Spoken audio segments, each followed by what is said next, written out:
Bonjour à tous, aujourd'hui on va faire des exercices en Python. Donc voilà, il y a 13 exercices. On commence tout de suite. Créer une liste avec comme valeur 4, 8, 2, 7. Donc c'est parti. 4, 8, 2, 7. On peut vérifier en l'affichant et on voit bien qu'on a créé une liste avec comme valeur 4, 8, 2, 7. Ensuite, afficher la liste. Donc là on l'a déjà affiché, mais pour afficher une liste dans un terminal, on fait print la liste.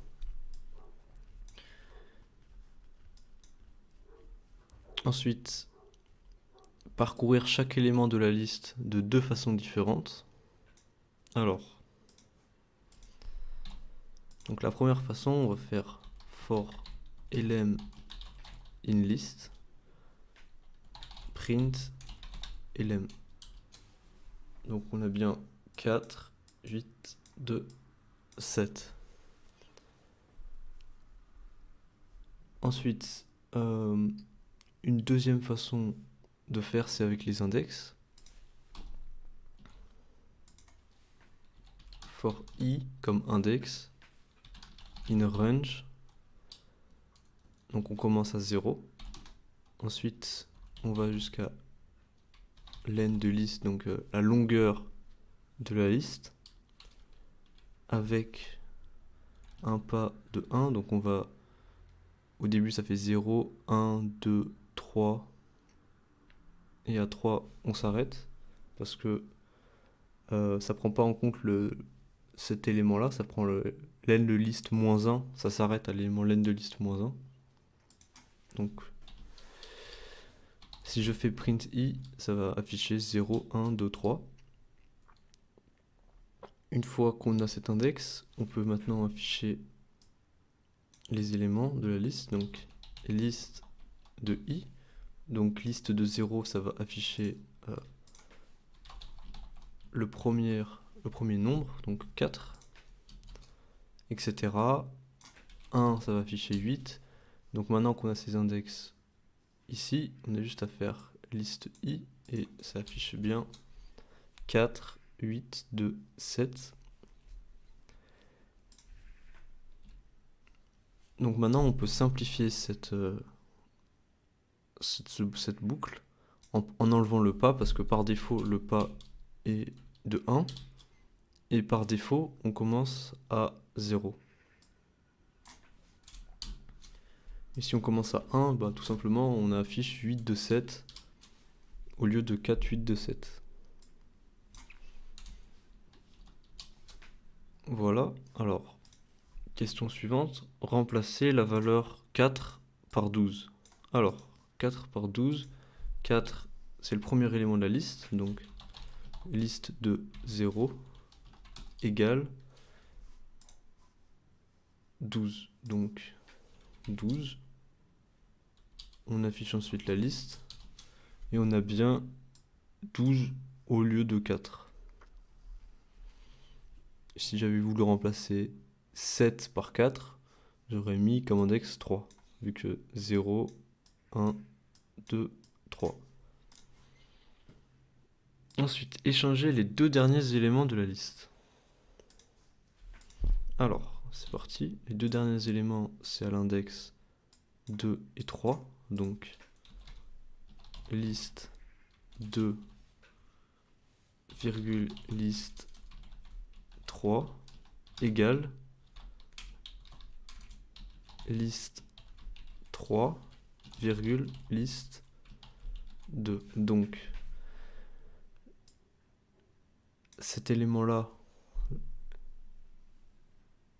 va prendre liste 3, donc 2 va prendre comme valeur 7, et cet index-là, donc cet élément de la liste 7 va prendre comme index 2. Donc on va bien, si j'affiche la liste, on va bien avoir 12, 8, 7, 2. On a bien 12, 8, 7, 2. Alors, ensuite, ajouter 100 à la liste. Alors, pour ajouter un élément à une liste, on va tout simplement utiliser append, donc list.append 100. On affiche la liste et on voit bien que 100 a bien été ajouté.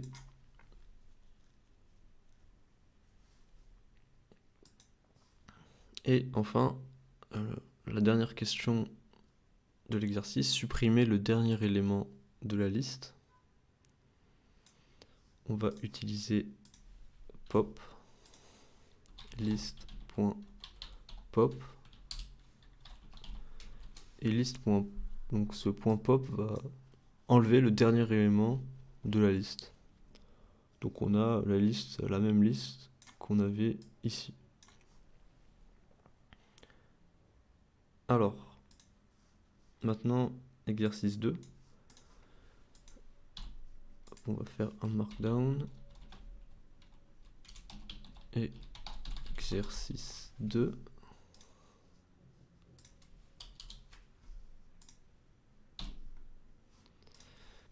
Donc l'exercice 2 nous demande de créer une liste qui va de 1 à 10 de deux façons différentes. Donc c'est parti. On initialise notre liste vide. On peut l'initialiser comme ça ou en faisant ça. On va faire comme ça. On va faire une boucle for i in range. On commence à 1 et on s'arrête à 11. Donc là, si on affiche chaque élément, chaque indice de i, on a bien de 1 à 10. Il faut juste à présent list.append i. Donc on va ajouter chaque élément de i et on a bien une liste qui va de 1 à 10. Donc c'est la première façon de faire. On peut utiliser aussi une boucle for en compréhension. Donc ça fait i for i in a range de 1 à 11. Alors, comment ça marche? Donc là, on a for i in range de 1 à 11, exactement comme là. Et pour chaque élément, on fait bien i. Donc, ça fait exactement la même chose. Et on peut ici faire une opération. Donc par exemple, si je fais x2, bah, chaque i est multiplié par 2. Donc le premier 1 est multiplié par 2, 2 x 2, 4, 3 x 2, 6, etc. On peut aussi additionner. Voilà, donc voici les deux façons de faire pour créer une liste de 1 à 10. Ensuite, diviser chaque valeur par 2. Donc, on peut tout simplement faire comme ceci. On a bien 0, 5, 1, 10, 5. Et ici, bah, on a juste à faire aussi diviser par 2. Ensuite, mélanger aléatoirement cette liste.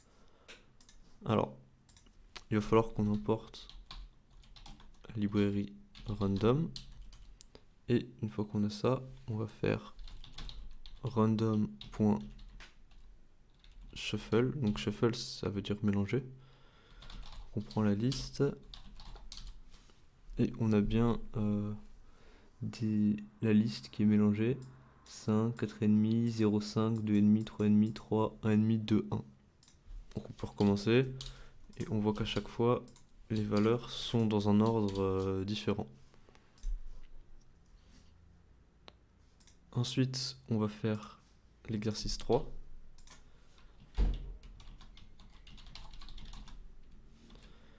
Hop, on crée une cellule en markdown. Hop. Donc cet exercice, écrivez une fonction qui additionne deux nombres. Donc déjà, comment additionner deux nombres? Supposons qu'on crée une variable a qui vaut 2, une variable b qui vaut 3. Pour les additionner, on fait a plus b. Donc on a bien 5.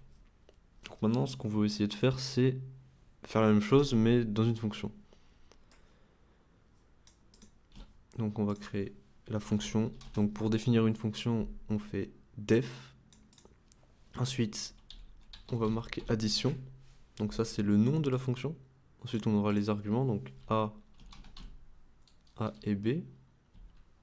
Donc c'est ce qu'on va passer en argument de la fonction. Et là, c'est 2 points. Et on fait return A plus B. Donc si on teste la fonction, donc avec 1 et 1, donc on obtient bien 2. Donc maintenant je vais expliquer comment ça fonctionne. Alors quand on écrit la fonction là, on l'appelle, donc 1 il va prendre la valeur, ça sera A, et cet 1 là ça sera B, et ensuite return A plus B, ça va faire en sorte que ça renvoie à 2, et ensuite ce 2 il sera affiché. Donc on peut maintenant, la question 2 c'est stocker le résultat dans une variable. Donc on va stocker le résultat dans une variable, donc result par exemple égale addition de 10 et 20. Et 20, voilà. Donc on affiche le résultat. Donc ça fait 30. Alors que si j'avais fait print A plus B, donc print ça affiche le résultat dans la console. Mais du coup, si on essaie de stocker dans une variable, ça ne marche pas.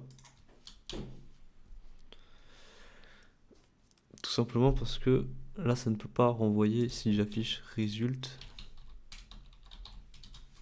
Voilà, ça renvoie absolument rien. Parce que là, ça print quelque chose. Et nous, on veut que ça return donc la valeur de 30 pour que ça la stocke ici.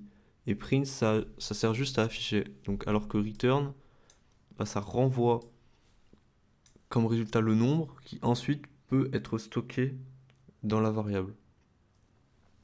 Donc on va remettre return.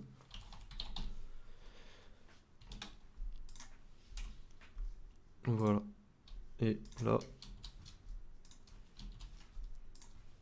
on voit que ça remarche bien. Et tout à l'heure, il y avait 30 affiché parce que le 30, c'était le print du A plus B. Alors, ensuite, exercice 4. C'est parti. Exercice 4. Donc, créer une variable i qui vaut 1. Donc, créer une variable i qui vaut 1. Et incrémenter là. Donc, incrémenter là, ça veut dire rajouter un 1 à chaque fois. Avec une boucle while jusqu'à ce qu'elle soit égale à 10. Donc, while, donc ça veut dire tant que, jusqu'à ce qu'elle soit égale à 10. Donc, tant que c'est plus petit que 10, i plus égal à 1. Et on affiche 10. Donc, qu'est-ce qui s'est passé?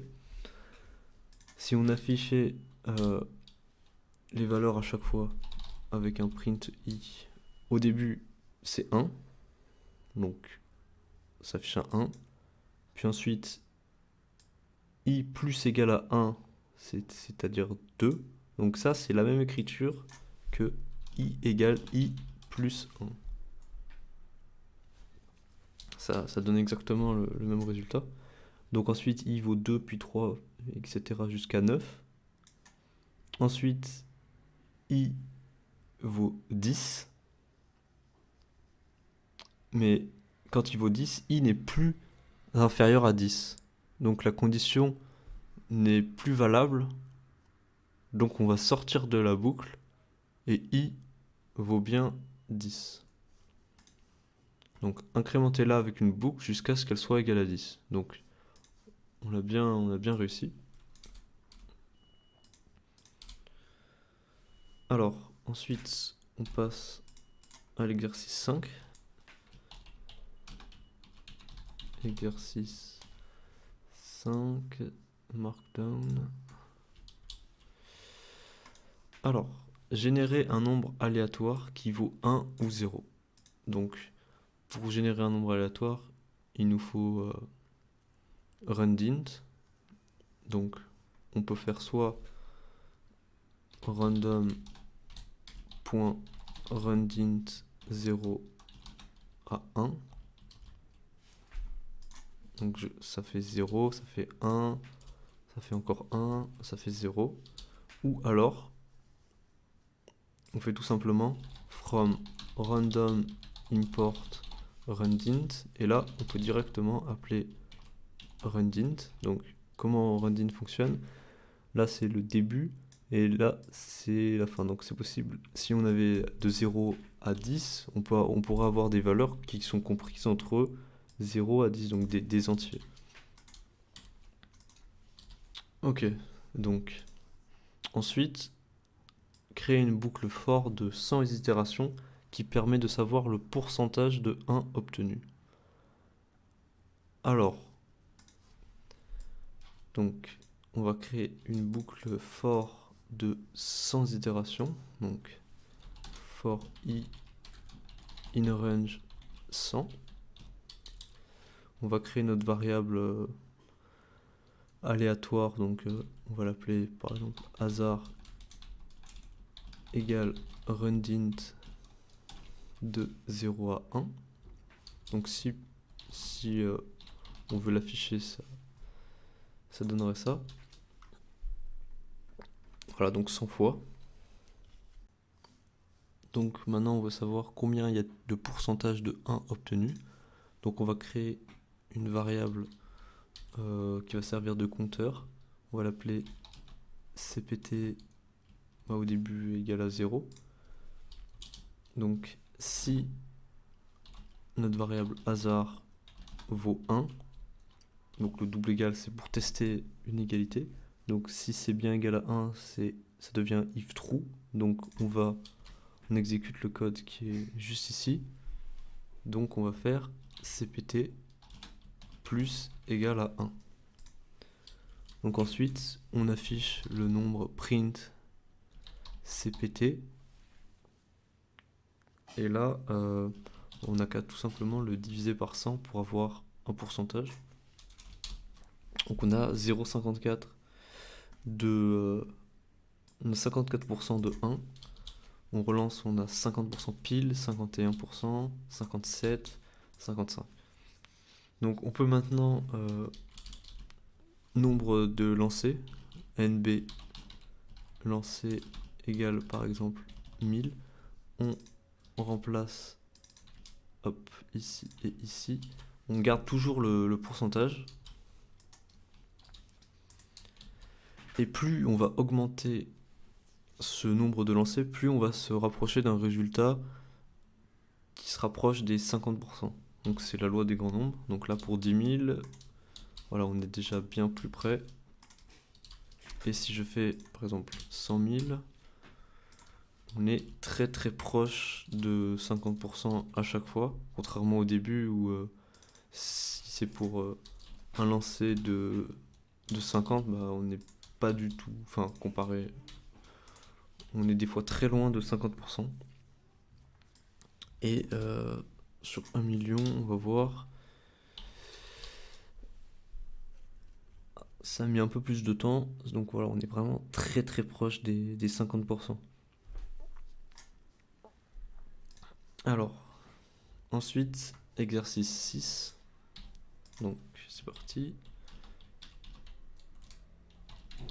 Exercice 6, cell markdown. Créer une liste avec comme valeur 2, 2, 10, 2, 3. Donc c'est parti. Avec comme valeur 2, 2, 10, 2, 3. Remplacer tous les 2 par des 4 avec l'aide d'une boucle for et d'un if. Alors, C'est parti. Donc on va faire for i in range len de liste. If list i est égal à, donc on va remplacer les deux. Donc si c'est égal à 2, alors liste de i égale 4. Donc on peut maintenant afficher la liste. Et on voit bien que les deux sont transformés en 4. Ensuite, écrivez votre programme dans une fonction. Alors, def échanger. Donc on met en argument notre liste. On indente, donc pour indenter un bloc de code, on sélectionne tout et on fait la touche pour indenter. On n'a qu'à retourner ensuite notre liste. Donc, liste égale échanger liste. Et si j'affiche la liste ensuite,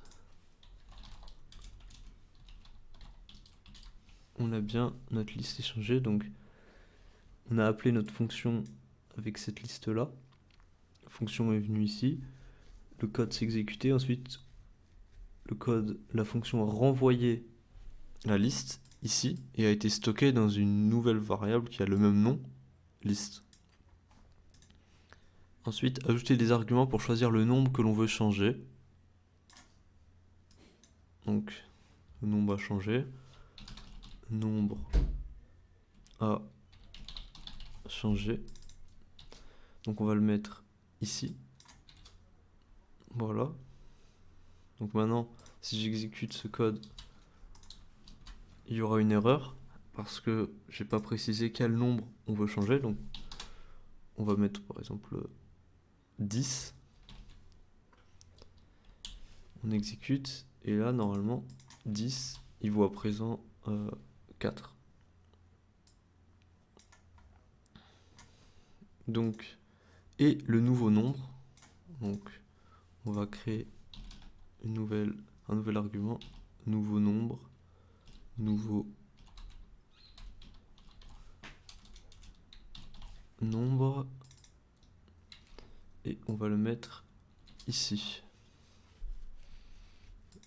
Donc maintenant, on veut remplacer par exemple les 2 par des 7. Et voilà, on a remplacé tous les 2 par des 7 à l'aide d'une fonction. Ensuite, écrire une fonction qui renvoie le maximum de la liste. Donc c'est parti, def return max pour un argument liste, mais on peut aussi, elle par exemple peut aussi valoir une liste. Donc on fait return max de la liste. Donc on a défini à présent notre fonction. Donc on n'a qu'à print return max de la liste et on a bien 10. On peut aussi faire avec NumPy, donc import NumPy et np.max import NumPy as np. Et voilà, donc on peut retourner le maximum de 2 façons différentes. Alors ensuite l'exercice 7. Donc c'est parti, exercice 7, cellule markdown.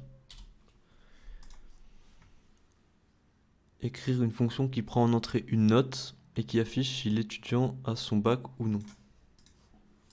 Donc on crée notre fonction def bac, en argument sa note. Si la note est supérieure à 10, alors print l'étudiant a le bac. Donc on va utiliser ces guillemets là pour utiliser la petite guillemet, l'étudiant a le bac, sinon, donc else, donc si ce code là ne respecte pas cette condition, on va exécuter ce code là, print l'étudiant n'a pas le bac. Donc on va tester cette fonction tout de suite. Bac pour 10. Alors pour 10 normalement il devrait avoir le bac, donc on va faire supérieur ou égal. Donc l'étudiant a le bac. 15 l'étudiant a le bac. 8 l'étudiant n'a pas le bac. Donc ça marche bien. Ensuite faire de même pour les mentions AB, TB et pour le rattrapage en se servant de if et de else. Donc c'est parti. Si la note est plus grande que 16, l'étudiant a le bac mention TB.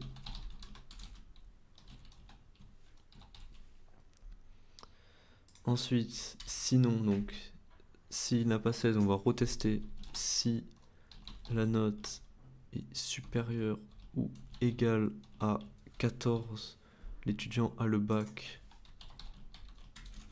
mention bien. Et on n'oublie pas, voilà, d'indenter. Donc il y a 4 espaces. Ensuite, else, si la note est supérieure ou égale à 12, alors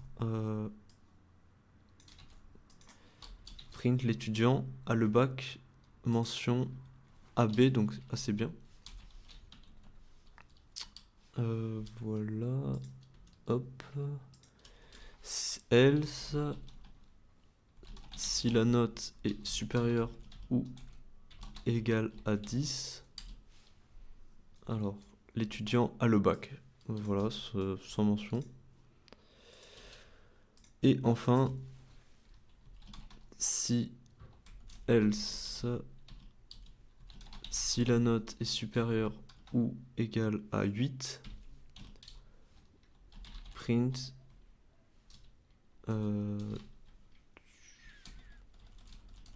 l'étudiant est au rattrapage.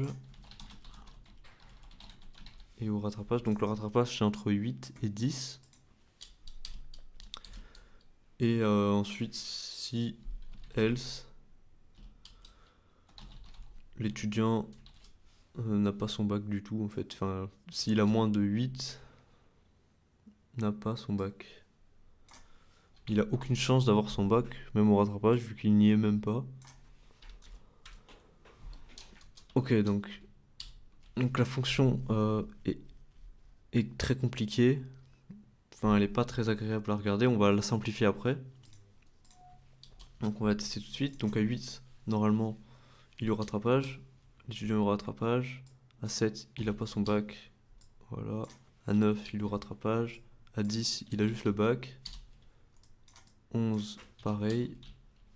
12, il a une mention. 13, il a la mention AB. 14, il a la mention bien. 15, pareil. Et 16, il a la mention très bien. Donc maintenant, on va faire la même fonction avec des elifs. Donc c'est pour ça que j'ai fait ce code là un peu dégueulasse pour introduire les elifs. Donc les elifs, qu'est-ce que c'est? C'est des else et un if. Donc ce code là, c'est égal à elif comme ça, et elif. Pareil pour ça, elif, on va indenter, donc faut faire shift tab, hop, elif,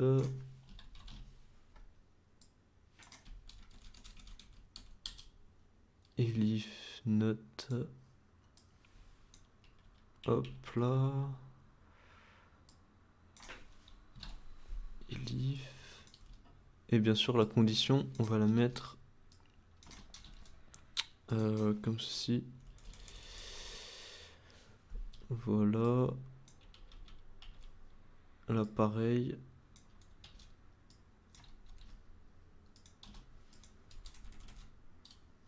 Et ici, pas besoin de mettre de conditions, vu que si aucune de ces conditions sont respectées, alors l'étudiant n'a pas son bac. Donc voilà. Je vérifie si je me suis pas fait derrière là.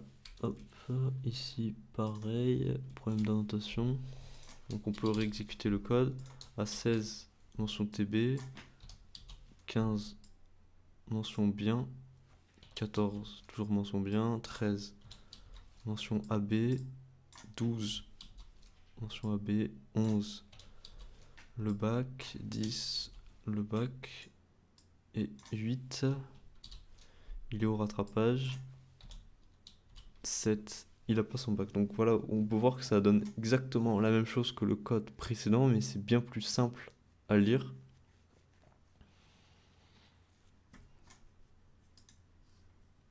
Alors, ensuite, exercice 8. Quelle est la différence entre print et return?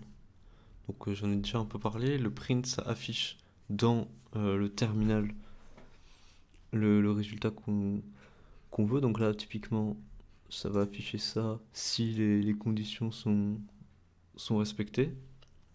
Alors que le return, ça va renvoyer une valeur, donc peut-être des strings. Donc là, c'est des strings ou une valeur comme un entier, un flottant, qu'on pourra ensuite stocker dans une variable, comme on a déjà fait, par exemple ici. Là, ça renvoie un return. Donc ce résultat-là, il va être stocké dans une variable, mais pas affiché en console.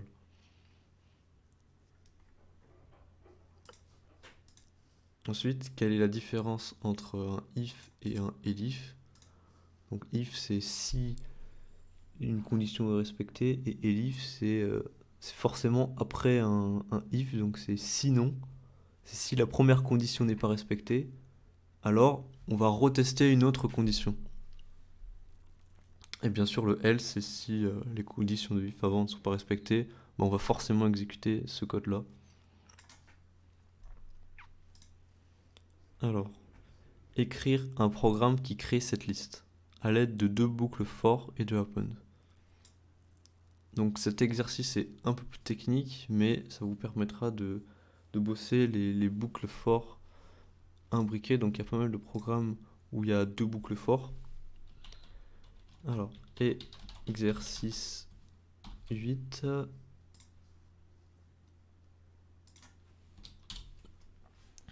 Donc on commence tout de suite. Donc on va créer une variable qu'on va appeler matrice. On va faire for i in range 3. On va créer une liste qu'on va appeler L, une liste vide, encore une fois. Ensuite, on va faire for i in range de 1 à 4. Je vais expliquer ensuite pourquoi. L.append i fois 3 plus y. Oui, là c'est pas i, c'est y. Matrice point append L, et ensuite on va tout simplement afficher la matrice, et on voit bien que ça fait 1, 2, 3, 4, 5, 6, 7, 8, 9. Donc maintenant je vais expliquer ce code, hein. Je l'ai juste écrit, mais maintenant on va l'expliquer. Donc au début, i vaut 0. Au début, i vaut 0. Ok. Ensuite, y au tout début, il vaut 1, vu que la boucle range commence à 1. On va faire i fois 3. Donc i fois 3, 0 fois 3 ça fait 0. Donc il reste que y qui vaut 1. Donc on a bien 1. Ensuite, y vaut 2. Y vaut 2. Donc on a toujours i qui vaut 0. Donc on a 2. Ensuite y qui vaut 3. Et on s'arrête à 3 vu qu'on a 4 ici. Donc au début on a bien 1, 2, 3. Ensuite, i vaut 1. Donc on a i fois 3. Donc on aura 3 plus y. Y vaut 1. Donc on aura 3 plus 1. Donc on aura 4. Donc ensuite on aura 3 plus 2, ça fait 5. Et 3 plus 3, ça fait 6. Et ensuite pareil, quand i vaudra 2, on aura 3 fois 2, 6. 6 plus 1, quand y vaut 1, ça fait 7. 6 plus 2, 8. Et 6 plus 3, 9. Donc cet exercice doit être assez compliqué pour les débutants.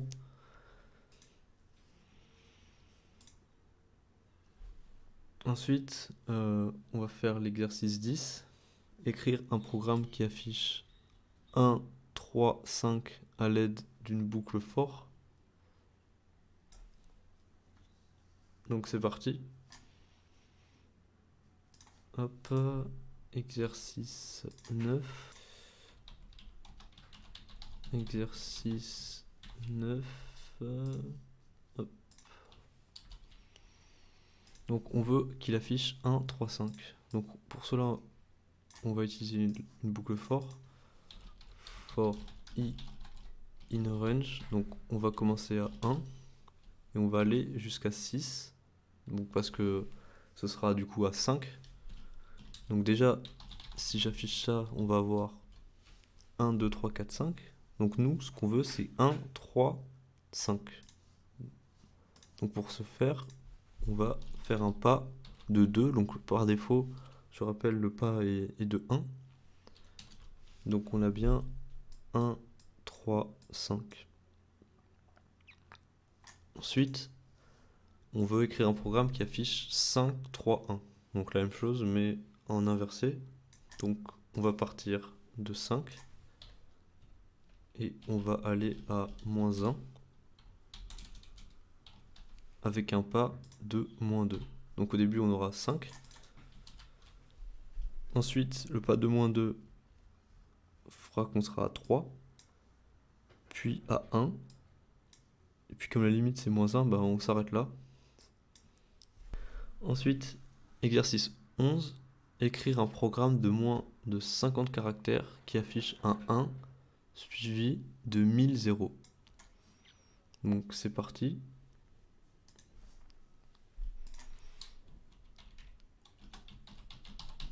Exercice 10.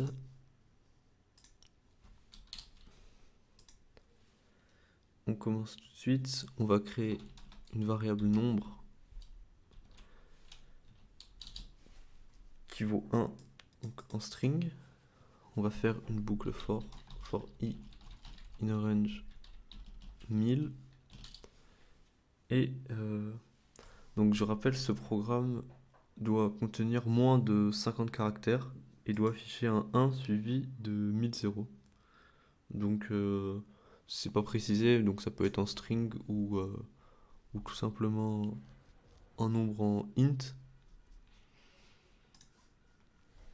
Donc on a juste à faire nb plus égale à 0. On affiche le nombre nb. Pour être sûr qu'il y a bien 1 suivi de 1000 zéros, on peut faire la longueur de la chaîne de caractères. Donc on a bien 1001. Donc on a 1000 zéros qui sont ici et une valeur en 1. Si ensuite on veut convertir ce nombre string en vrai nombre, on a qu'à faire tout simplement int nb. Et là, au lieu d'avoir des chaînes de caractères qu'on avait juste avant, ici, bah, on a tout simplement un nombre où on peut faire des opérations. Donc là, si je fais int fois 2, bah, ça va augmenter la longueur, mais alors que si je fais int nombre fois 2, bah, ça va faire... ça va multiplier le 1 bah, par 2. Et bien sûr, il y a une solution encore plus simple à ce problème, c'est d'utiliser les puissances de 10. Donc 10 puissance 1, ça fait bien 10. 10 puissance 2, donc ça fait 100. Donc il y a bien 2 zéros après. Et nous, ce qu'on veut, c'est qu'il y en ait 1000. Donc on va faire 10 puissance 1000. Après, on peut vouloir vérifier qu'il y en a bien 1000. Donc on va créer une variable a. Et on va convertir ce résultat en string. Ok, donc maintenant on va afficher la longueur. Et on voit bien qu'il y en a 1001. Donc 1000 zéros et 1, 1. Ok, donc maintenant on va voir l'exercice 12, donc qui est un peu plus compliqué. Donc la question de cet exercice, c'est est-ce que ce programme se termine. Donc si on l'exécute, on voit 1, 2, 3, 4, 5, 7, 8, 9, etc. etc. Et c'est de savoir si il se termine. Je ne répondrai pas à cette question dans cette vidéo. Et on peut passer à l'exercice 13, donc le dernier exercice sur les factoriels, qui introduit la récursivité. La récursivité, ce sont des fonctions qui s'appellent elles-mêmes.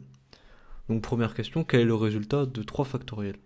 Alors, je rappelle, 3 factoriels s'écrit comme ça, et c'est égal à 3 fois 2 fois 1. Donc ça fait 6. Donc c'est parti, on va coder la fonction def fact de n, donc n ce sera notre nombre. Si n est égal à 1, alors on return 1, donc quand on return, la fonction s'arrête, ici, et dans le cas contraire, on va retourner n fois factoriel n moins 1. Et cette fonction-là est égale à ça. Parce que, comme je l'ai dit, le return, on arrête. La fonction ne peut pas return ça et ça à la fois, c'est soit ça, soit ça. Donc on va tester. On va afficher print fact de 3. Donc ça fait bien 6. Donc comment ça marche? Au tout début, je vais mettre ça comme ça. Au tout début, on a 3 ici. Ce 3 ici, il va être dans ce return. Donc on aura dans ce return 3 fois fact de 3 moins 1. Donc 3 fois fact de 2. Ensuite, on aura 3 fois... Donc on aura fact de 2 ici. Donc 2 fois fact de 1. Et quand n vaut 1, on return 1. Donc au final, on aura 3 fois 2 fois 1. On a bien 6. Et ça marche bien sûr pour n'importe quel nombre. Voilà. Donc à la base, il ne devait pas y avoir d'exercice 14, mais j'en ai rajouté un. Donc le but de cet exercice est de renvoyer le mot qui a le plus de caractères. Donc ici c'est abricot. Alors on va déjà afficher le nombre de caractères de chaque mot, donc for élément in L, print lm, donc ça renvoie, ça affiche chaque mot. Et nous, ce qui nous intéresse, c'est la longueur de ces mots, donc print len de lm. Donc on voit que les 4 premiers mots ont tous 6 caractères. Vous pouvez vérifier, et abricot, donc le dernier, en a 7. Donc c'est bien abricot qu'il va falloir qu'on renvoie. Donc on va créer deux variables, donc max caractère, qu'on va initialiser à 0, et le mot, donc qui au début sera vide. On peut faire comme ça, ou créer un objet str vide. Du coup, on va faire une boucle. Si la longueur de l'élément est supérieure au max de caractères, alors le max de caractères vaut maintenant la longueur de l'élément, et le mot vaut maintenant lm. Et on va afficher mot. Donc on voit bien que le code renvoie bien abricot, qui est l'élément de la liste qui a le plus grand nombre de caractères. Enfin, dernier exercice, exercice 15, qui va consister à créer un paquet, donc de 1 à 10, avec valet, dame, roi, avec toutes les combinaisons possibles de couleurs. Donc c'est parti. On va d'abord créer une variable nombre où on aura une liste qui va de 1 à 10, donc for i in range de 1 à 11. On affiche la liste. On a bien une liste qui va de 1 à 10. Ensuite, on peut maintenant créer une variable paquet. Alors, on va maintenant faire for nombre in nombre, et ensuite for couleur in couleur. Donc on va afficher print nombre et print couleur. Donc comment ça fonctionne? Une liste, une boucle for imbriquée dans une boucle for. Au début, premier élément de la liste, c'est 1. Donc on a bien ce 1. Et ensuite, une fois qu'on est là, on va exécuter cette boucle. Donc on va avoir le pic en premier, puis le trèfle, puis le cœur, puis le carreau. Ensuite, on revient ici, on a le 2, et rebelote, pic, trèfle, cœur, carreau, etc. Donc on aura 40 éléments, donc 10 fois 4. Et nous, ce qui nous intéresse, c'est de créer notre paquet. Donc on va faire paquet.append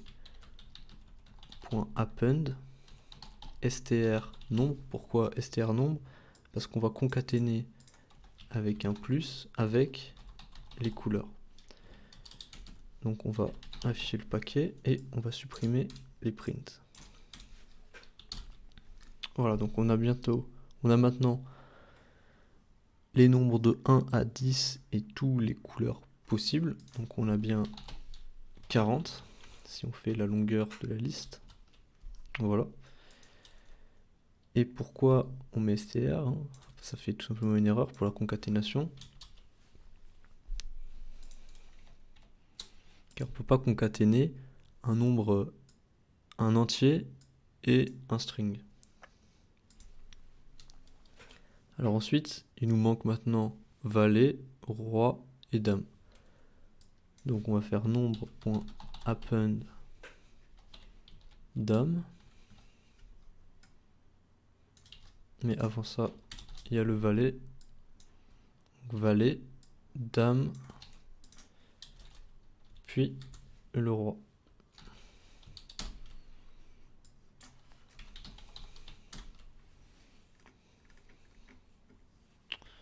Voilà, donc on a bien nos 52 cartes. Et si on veut les mélanger, on va faire from random import randint et on va shuffle le paquet. Et shuffle n'est pas défini parce que j'ai pas importé la bonne fonction. Et si on exécute le paquet, on a bien un paquet qui est mélangé.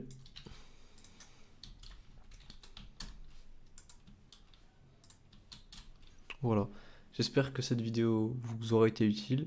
Si vous avez des questions, n'hésitez pas, j'y répondrai. C'était Arthurus, ciao.